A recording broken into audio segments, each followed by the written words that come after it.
what we comedians are afraid of is not being attacked physically on stage. We're afraid of being attacked on Twitter. Being cancelled. Yes, I grew up in the age of the comedy club, and comedy clubs are still out there, by the way, but they were a place, as they say, to be bad, or a place, even if you weren't bad, if you had passed that point, to try out new material. Have we lost the ability as a society to accept being offended?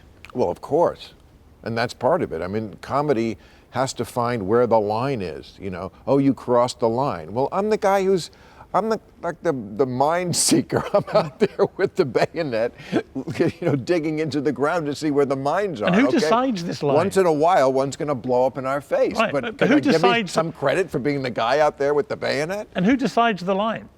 Apparently teenagers, right, who decide everything in this country, because I feel like teenagers are the ones, or people with a teenage mentality, who are the ones who fill social media with condemnation because they were raised wrong, with a sense of entitlement, in a sense that anything that causes them the least amount of discomfort cannot be tolerated for even 1 second. So when they scream and cry, nobody says anything. That's my point about where are the people to push back? Where are the adults? I don't think most of the Democrats or most of the liberals in this country, old school liberals like me, are like this kind of stuff, but they don't shout it down. So if somebody does something that's a little bit outside the lines and there is a big complaint on social media, nobody stands up for them. And the problem is that nobody ever gets canceled for being too woke. So you can say the craziest thing, like men can have babies, and then nobody will, even though people are thinking, well, that's kind of nuts, nobody will say it. They'll just fall in line. Yeah, exactly. That's what I've always thought, men can have babies. Sure. I saw a dude who was glowing yesterday. I mean, and that's the problem. And it's totally insane. Cowardice. Yes, it is. It's moral cowardice, isn't it? It's intellectual cowardice. But it also comes from a place of reality, that fear, because they see people around them literally getting cancelled, getting shamed and abused and hounded out of jobs, and they think, I don't want it to happen to me. I can't count the number of stories I've either covered on the show or just read about of professors at colleges, which are supposed to be the bastions of free speech, who said something that was just an opinion. One guy, that was one different. Professor in America, he gave a lecture for 25 years about the use of offensive language. And then some students complained about his use of offensive language in the lecture about offensive language. Right. And he had to lose his job. And at that point, I just felt that was peak woke insanity. He literally was lecturing about offensive language and using offensive language to illustrate it. They have no sense of nuance. They have no sense of context. They just know certain buzzwords or certain concepts are out of limits, off limits, and since social media is just a bunch of mean girls, it's not really about making the world better. It's not really very often about social justice. It's about, let's catch somebody at something. This is what's so obnoxious about that side of things, that just idea of, we're not really lifting people up. Liberalism is about lifting people up, not catching people. And tolerating people. It's not about white self-loathing. Yes. It's about, yes, we have a horrible history in this country. Let's make it right in the ways that make sense. It's not just about catching people at stuff. Where is America politically now, do you think? I think old school liberalism is the center. Certainly socially. When I think about things like pot legalization, civil rights, gay marriage, that kind of stuff. I mean, something over 90%, I think, of white Americans want to live in a diverse neighborhood. This is a sea change from where the world was when I was born. Gay marriage failed, I think, 35 times in different states when it was on the ballot on a statewide level, and something like 4 years later, it was the law of the land. Marijuana. I never thought I would see the day where I wasn't panicked when I was in an airport because I had this much pot hidden in my underwear. And now I can smoke it freely on my podcast, which you did. Yes. I know. I came out having had a great time, Bill. So I think that really is kind of the center of the country. Old school liberalism, take a victory lap. you kind of won on a lot of things. But it's another funny pathology of liberals. They don't want to acknowledge progress because they somehow feel like if I acknowledge progress, well, then I'm not as authentic a progressive. It's right in your name. And that's what you're selling, progress. Well, of course. On Donald Trump, all this legal mayhem that's flying at him, does it actually empower him? Does it have the opposite effect, perhaps, to what the Democrats would hope it would have? Yes. Well, that was the end of the show tonight when I was talking about the Stormy Daniels issue. I mean, it's always going to strike people as sex. When it's about getting a guy for sex, I don't think they should have discouraged. I guess Alvin Bragg can do what he wants. But if I was the president or somebody, I would have discouraged him quietly. Let's not do this one. Because we're going to see Trump hauled into court, as we did, and that's going to be the big story, and it's going to be just high fives on MSNBC. And look, I was thrilled. There's something cathartic about seeing that because this guy has done so much damage to this country as well as so many individuals. So to see him hauled into court feels good.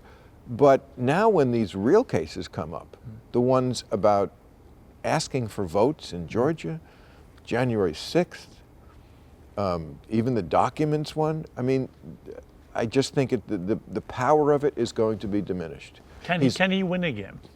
He can. I don't think he will. But it doesn't matter with him. This is the point I've been making since 2016. Well, you predicted me. I did. You said every year. He is I watched you and you'd say year after year. Almost every show. He won't accept it. He will never accept it. And he didn't. And the problem with next time is he's done this once and he saw what didn't work the first time. He has been working behind the scenes to make sure that doesn't happen again. In other words, next time he calls up a Republican Secretary of State and says, I need you to find 11,000 votes. Is that Republican Secretary of State going to be somebody who's there who wasn't in 2016, who is there specifically to do that? So, I don't know what's going to happen in 2024. My prediction would be it's Biden against him again, Biden wins again, and he doesn't accept it again. Is it, I'll have to ask about Biden, because I've heard you defend him about his record in the term. I think it's been actually better than people think, which is why he did better in the midterms than people expected. But he's really showing his age. It's 2 more years before an election. If he then does 4 more, he'd be 86. Well, does that matter? It doesn't matter to me. I feel like this is a prejudice that this country has. This ageism, it's an individual thing, age. Some people are old at 50. And some people are young at 90. Norman Lear's over 100. I had dinner with him recently with other people. He was as sharp as anybody at the table. So it doesn't matter. And a president doesn't have to be super energetic. To run for president takes a lot of energy. Yeah. To be president, you're the elder. Every civilization seems to have understood this. The elder. We go to you for advice and wisdom. Hey, elder one who has seen it all. Well, Biden said that. What should we do about this problem? And then he has his minions go out and you don't have to be. And also, I just think it's a narrative that, oh, he looks old. He looks like the same guy I've ever seen. He's a little older, so he fell off his bike. Can you imagine Trump's fat ass even being on a bike?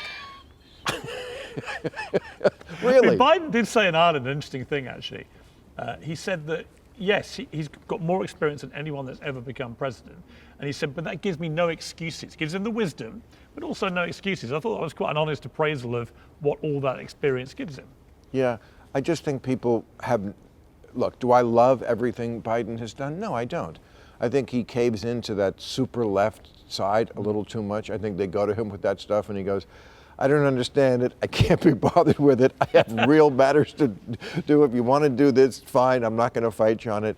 And, is it as existentially threatening as what Trump is threatening? Of course not. So, but generally he's doing fine. And he's got a lot more done substantially, legislatively. I mean, he got us out of Afghanistan, which, yeah, did he stick the landing on it? No.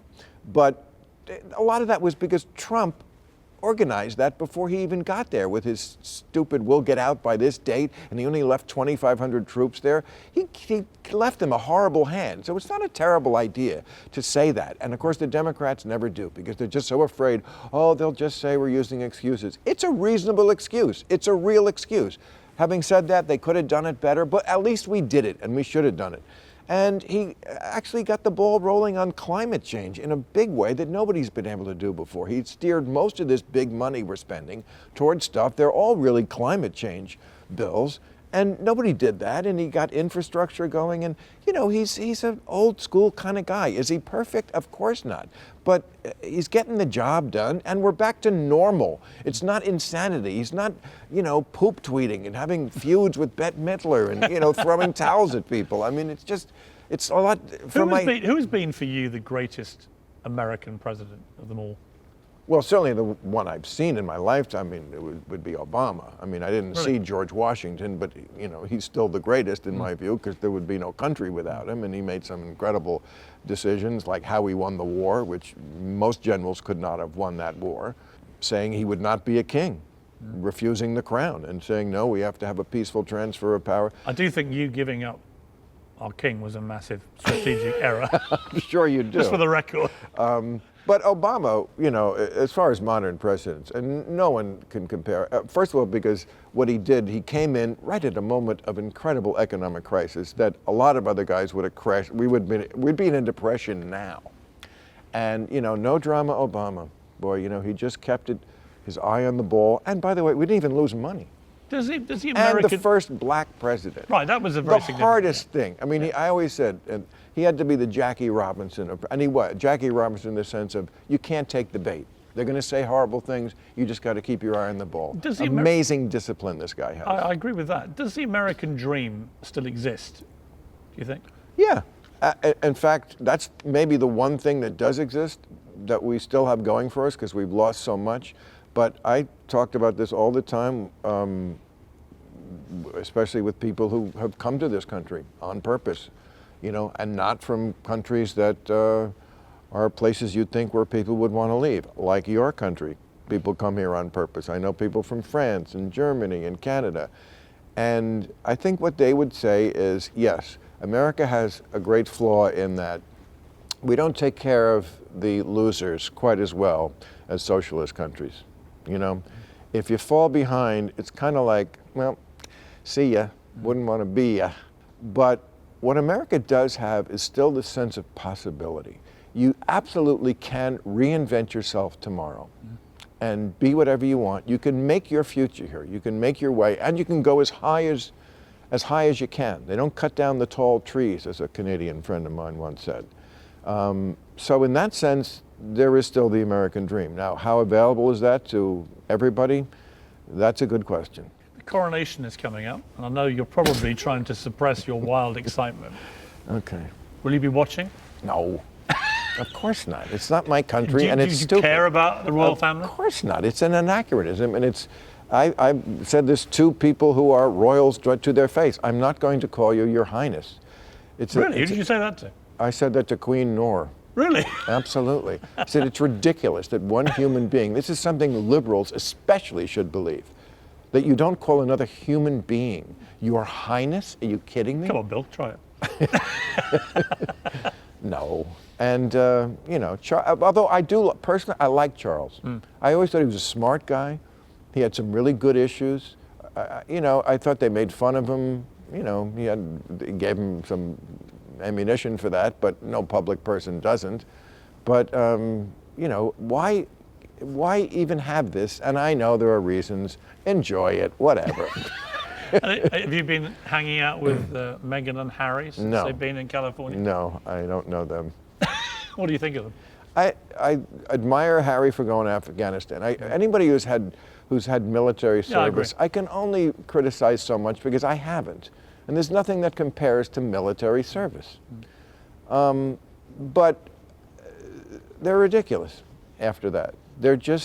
They want it both ways. You can't be, these people were so mean to us and poor us, and we don't want all this attention, and then let me write a book about how much we don't want attention. I thought South Park did. We want our privacy. They summed it up, really. They just strike me as creatures of that generation. You're just fragile. Just take a hint from the Queen, the recently departed. Never complain, never explain, and rarely be heard speaking in public. You're complaining about your hard life, and you're so privileged. It's just so weird. It's ridiculous. I totally agree. Well, you've had an extraordinary life. How long do you think you can keep doing this? Decades? Forever. Do you think you'll ever want to stop? I have a contract for 1 billion years, like in Scientology. I would Piers. watch you for it, as long as you thank want to do it. But I don't know. I mean, the fact that I've done it for 30 years is just ridiculous. But I feel in no way diminished. you enjoy it as much as you've ever done? More. Because, you get better at what, if you do something for 30 years, I mean, you better get better. At a certain point, same thing with Biden, yes, age could actually have an effect on how you're doing. But I would be the first one to tell you if it did. And plainly it's not. Well, I watch you every week, and I have to say, I think right now you are probably the most important host on American television because you are the voice of common sense amid all the insanity. And also, you're on their side, the loons. It's come on, stop being so mad. No, I think you're a great voice too, and also of common sense. And there's lots of us. And by the way, none of us are what anyone 10 years ago would even begin to call a conservative. No.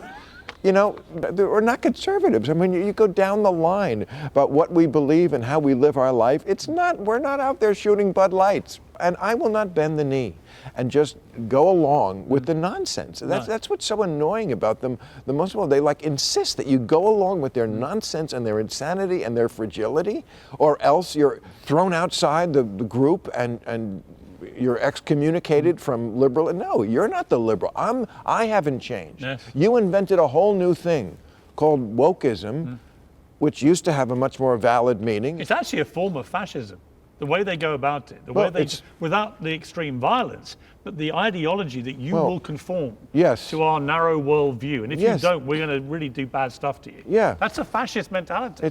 It's the cry bullies of that generation, as I said, raised wrong. So they think when someone disagrees with them, it's a hate crime, and it's violence, and it's unacceptable, and it's just got to stop. Get your teenagers under control. Yeah, I completely That's agree. my message.